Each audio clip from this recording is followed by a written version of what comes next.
Hey G.I. Joe fans, Joe Motion Videos 82 here. It's time for another G.I. Joe toy review, but before I get into that, I want to apologize for this video being out so late. It has just been a nightmare. I'm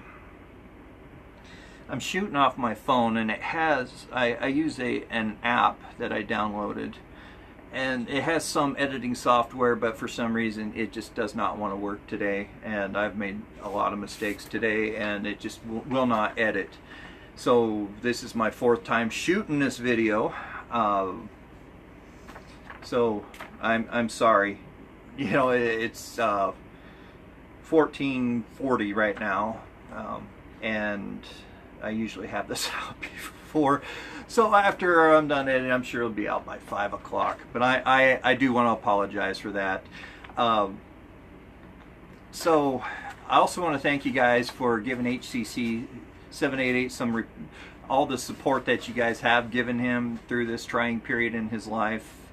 Having gone through depression myself, I know how tough it is, and having support from friends and family really does help. And I really appreciate you guys giving him that support. He even said, if you want to unsubscribe to my channel, go ahead. But none of you have, that I know of, and that just, it's a testament of how awesome you guys are. So let's get into this review. I've gone through my reviews and I have done a lot of Cobra. I really have. Cobra is awesome. The figures they have cooler uniforms, and I think that's a recruiting tool for Cobra Commander. Don't join G.I. Joe, but join us and you get this. Woo! You know, people, the uniform chasers, like, hey, yeah, all right, I want to join G.I. Joe. So, yeah, I've done a lot of Cobra, so I thought I would break that trend and do something G.I. Joe. I don't always drink Coke, but when I do, I drink Diet Coke. I'm a Pepsi guy. But I'm a cheapskate, so I buy what's on sale. So I was going through my collection. What can I review? What can I review? And I was just stymied. I was at a stalemate. And just looking, it's like, what have I not reviewed that so many people have? And that makes it a little bit harder for me, because I had to put my own spin on it and make it more interesting, as we've all seen so many great reviewers out there just analyzing these toys to death. And giving such a great review, it's a tough act to follow. So I'm sitting here in my chair, looking around my collection room. I was like, what do I want to review? Oh, Tiger Force. No, I want to do a Tiger Force month, which is coming up real soon. Oh, well, should I review? No, I can't review that. I don't want to review that. People reviewed that a lot. And so I sit back, look up, and the answer is right here above my head, right next to Storm Shadow here, my carded Storm Shadow. Hanging up in a bag to make room, it's a great way to make room, was the 1989 Arctic Blast. I'll review that. I've only seen one reviewer do it, and that was a few years ago. So, here it is. The Arctic Blast was first released boxed in toy stores in 1989. It included a driver, wind chill, and the Arctic Blast was discontinued in 1990, which only gave it a one-year run, and that is rare in my opinion. Because a lot of vehicles and or action figures get at least a 2-year run. Sometimes when it's released to Hasbro Direct, it goes on 3, 4, 5 years. But this guy only had a 1-year run, which does make it a little bit pricier on the aftermarket. But at the end of this video, I'll get into that for you guys. This Arctic Blast is from my childhood. It is missing the seat belt, but that seat belt is commonly shared with other vehicles, so it wasn't anything specific to this vehicle, so I didn't see it as a big deal. So, a quick story behind that. I was 15 when I purchased this vehicle. It was in October. I remember going to Target with my mother and purchasing this vehicle. And the reason why I remember this so much is because that year I was volunteering in a haunted house with my oldest brother George. Hey George. And there was a cute girl that I had just become smitten by, and she and I worked together. We worked in the same, I don't know what they called it, but she worked with me in the same little exhibit room, I guess, the same stage setting, whatever you want to call it. But we worked together directly, and that was on a Saturday, and this was either like a Monday or a Tuesday. And I had school, but I was wanting to go work at this haunted house, and my mother would not let me. It really made me mad. Of course I didn't express that anger to her. It came over more as disappointment. Not because I couldn't go, or because I couldn't go, but not because I didn't. I had so much fun, but I was wanting to ask this girl out that day.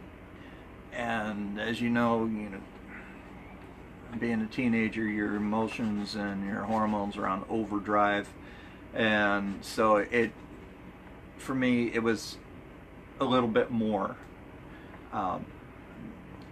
trying, because I have my personality type, very emotional in my personality type, but that's a mask that I wear. I come across as non-emotional. I'm also very introverted, so doing these videos is kind of challenging for me.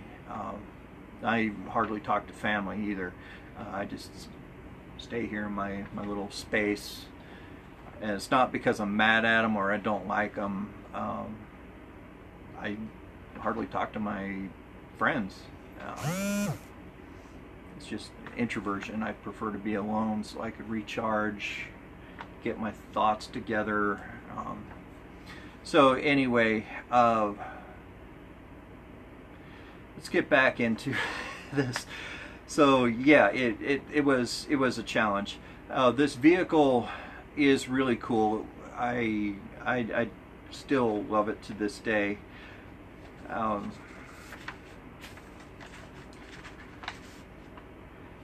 Oh yeah, it wasn't portrayed in not social media, but media of its time.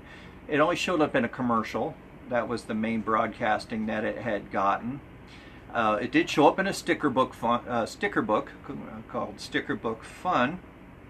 I never had that. I was a little bit too old for sticker books. It came with a command ring, or a command, not exactly, but a command ring was released with action figures for this vehicle, which I think this is a really cool one. The ring is white. It has a blue border saying Arctic Blast, and the Arctic Blast is in black. I have only one command ring, and that came with Targat, and it was a ring specifically for Targat. Wish I had more of those. Those are pretty cool. There is only one variant of this. It was released in 1996 under the Fun School brand. It was released in India. The only difference was the roll cage is a bright green. So that's the only variant on this, in my opinion, even though it does say here from yojo.com that there was no variant of it. The action figure itself is made completely out of original parts. It did retail for $6.29, which was a fairly decent price at its time for the vehicle. So all that being said, let's go ahead and take a look at this awesome piece of machinery. Alright, so here it is, the Arctic Blast in its driver wind chill. Let's go ahead and take a look at wind chill real quick. It came with some pretty decent accessories. I really like these accessories. He did come with 2 skis. As you can see, the ski is a lot different from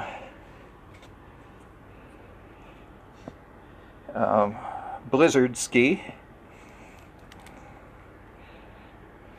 Let's get that out a little bit further. Blizzard's ski is a little bit thicker and does not include this kind of a gimmicky, sorry, this little gun. The skis match. They both have guns on them. He came with a pretty cool looking rifle. Does not match anything that I could tell from the real world. Has a really cool scope on it though. A Blizzard himself, or Windchill, I'm sorry, himself. He is definitely an Arctic looking figure. The colors are a little subdued and white at the same time, so he does blend in. His jacket is a double-breasted jacket. You can see right here he has 2 buttons. Underneath he has a gray shirt. He's wearing a fur cap with goggles. His hair is blonde and mustache blonde. And they also painted his eyes yellow. Kind of makes him a creepy looking dude. But his pistol, oh there we go, his pistol holster, you see it says, keep my hand from shaking, it says US on it. There we go. Pretty cool little detail. He is wearing riding pants, riding boots. He has spurs on his boots. He is not in the cavalry, so I don't know why they dressed him like this. He also has a stiletto on the side of his boot. Oh, interesting figure. And there's no mention in his file card about him ever being in the cavalry. So, looking at this vehicle, there is something really cool about it outside of so many other things. But right here on the side, you see these slots right here. That is designed to hold his skis. So you put them both together like that. And they slot right in there, if you could see. There we go. Slot right in there so he could drive with his skis, and his gun definitely would be held on his lap. On the front here he has 2 guns, which this is a cool feature on it. You roll them, and these are 230 caliber Gatling guns, if I could remember correctly.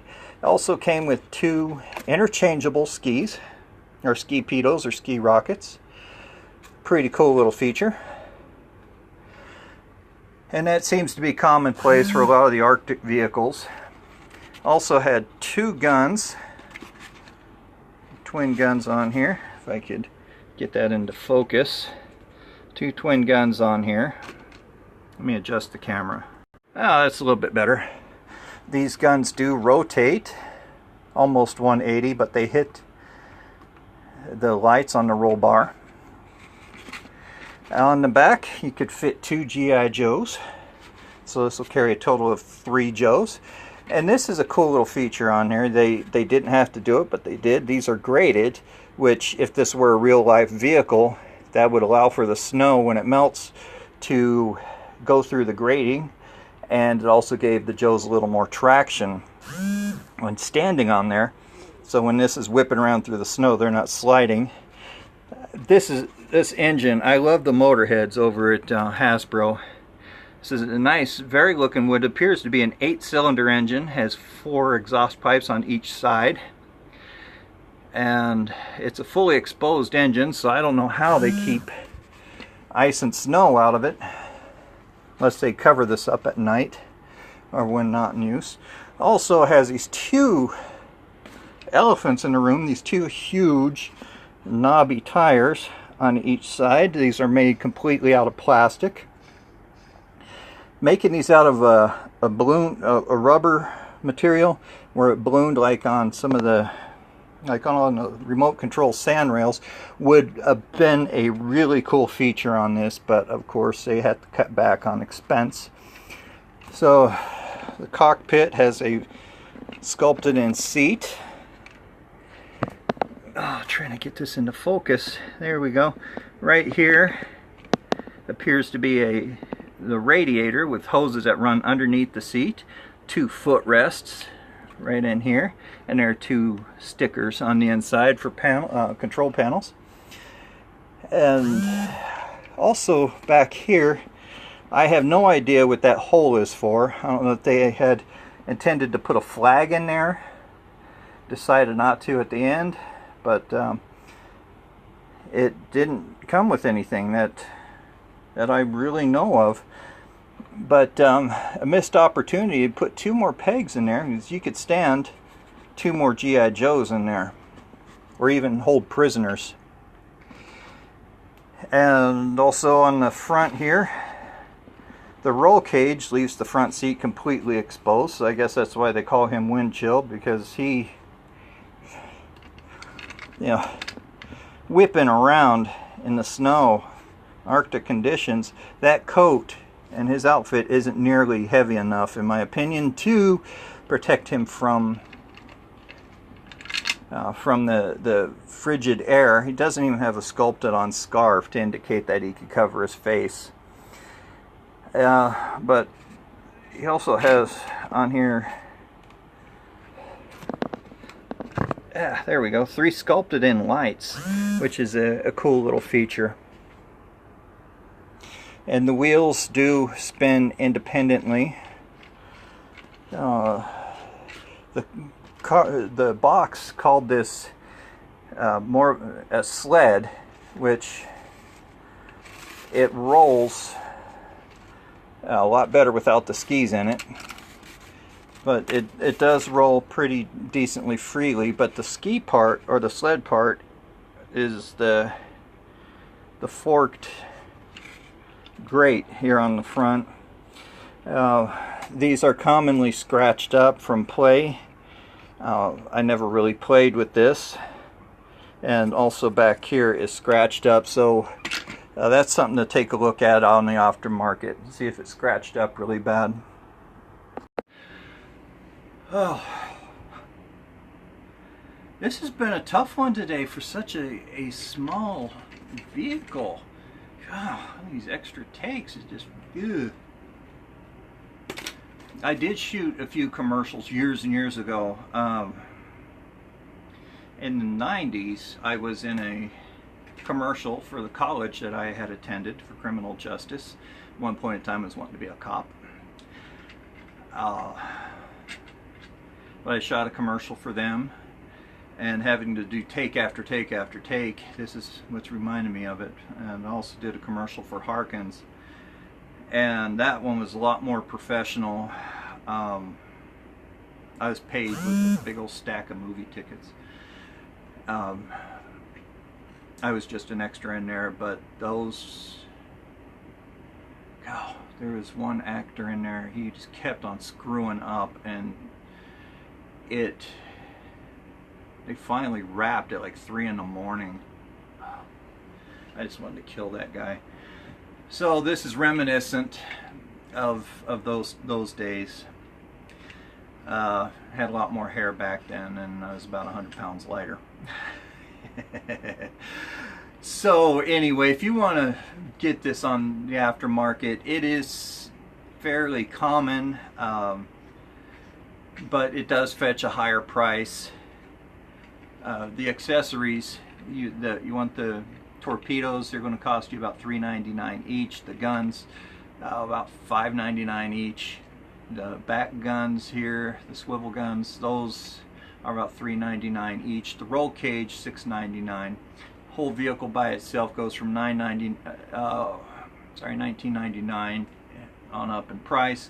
There is one that comes complete out with the box, and that's selling right now for $45. There is one that is complete in the box, which is selling if you're a mint collector.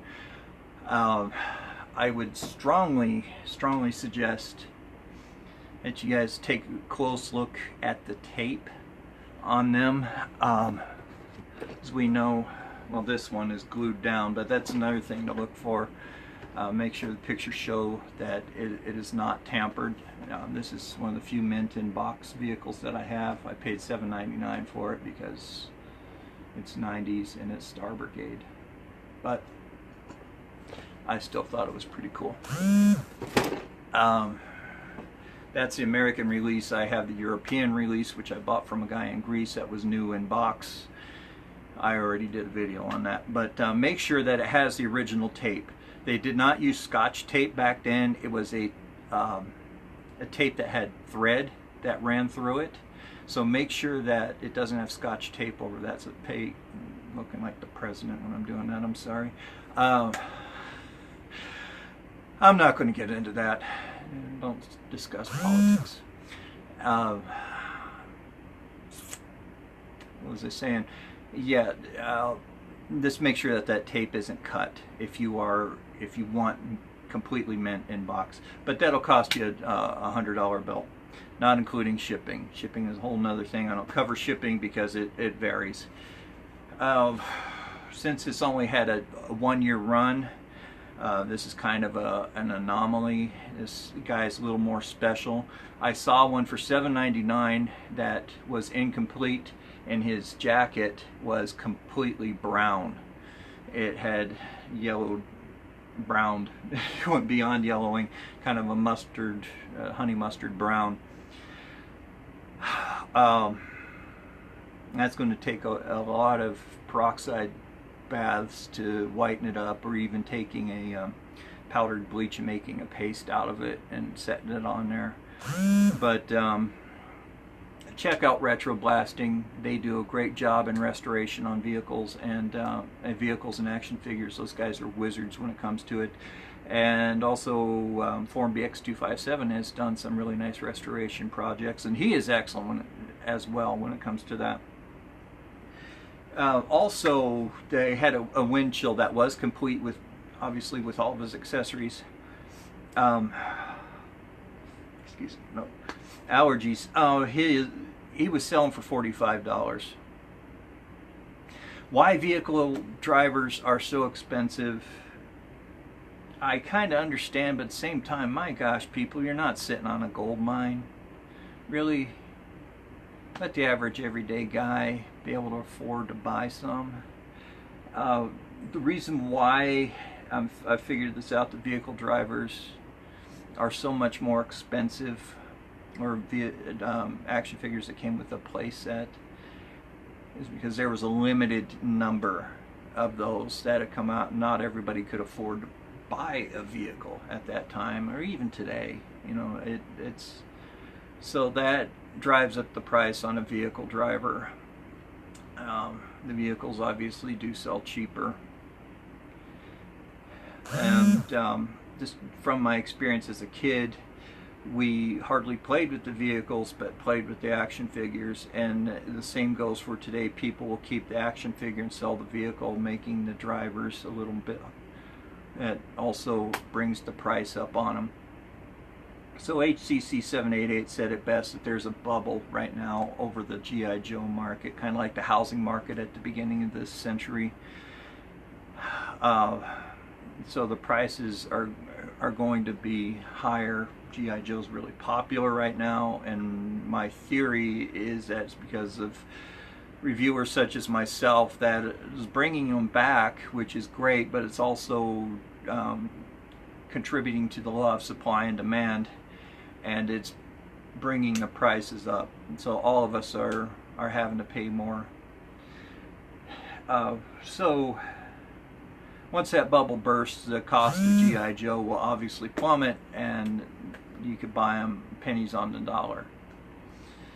And also the Star Wars market is starting to get up there now as well. My daughter collects Star Wars, so I've been watching that market. So anyway, I am up to 88 subscribers as of this moment. As you guys know who've been watching this channel, that once I reach 100 subscribers, I will be holding a giveaway. The only stipulation that's, well, two stipulations. One, with YouTube, it's not up to me, but your profile has to be made public for me to know who you are, because I run a list of my subscribers, put your name in a drawing. So I will be giving away 2 toys, or a choice between 2 toys. Both of them very good, I promise you that. So the winner will have that choice between one of the 2. And my stipulation but you have 5 days to respond. But I'll go over all that when it comes time. So I appreciate all you guys tuning into my channel. It means a great deal to me that you're watching this channel. I hope you do find it entertaining. Please like, share, and subscribe. Help me reach my goal. Please share this on your social media accounts. Also follow me on Twitter, Byron Kellogg or JVideos82. And I'm also on Patreon. I haven't been pushing that or announcing that very much. Don't want to use the word pushing. Sorry about that. I'm not trying to do that to you guys. It's all volunteer, obviously. Go over to Patreon under Joe Motion Videos 82. I have 3 tiers of patrons. There's some really nice things that I'll be doing on that just for patrons. So go ahead and check that out. Donate whatever you want. Any dollar amount would be appreciated. That way I could afford to buy some decent editing software, so I could continue using that beautiful camera that a friend of mine gave me and upload it into my computer. It's the editing software, well, not really software, but the editing that YouTube has really sucks. My phone has better editing on it. So yeah, I do need some decent editing software, and also that'll help me buy more toys to give away and to review. Nothing will go into my pocket for personal gain, I promise you that. It's not like I'm going to go out and have steak and lobster and say, hey, thank you Joe Motion subscribers, my patrons, thank you, filling my gullet with some great food on your nickel. No, I won't do that. I'm going to keep this PG, or I would have said that's a douchebag thing to do. That's just not my thing. It's a chump move. So all that money will go right into my channel and go back to you as well in prizes. So anyway, guys, thank you again for supporting HCC788. I know he really appreciates it. I appreciate it. I appreciate the support you guys give me as well. So this has been Joe Motion Videos 82 signing off. You guys have a fantastic day. Bye bye.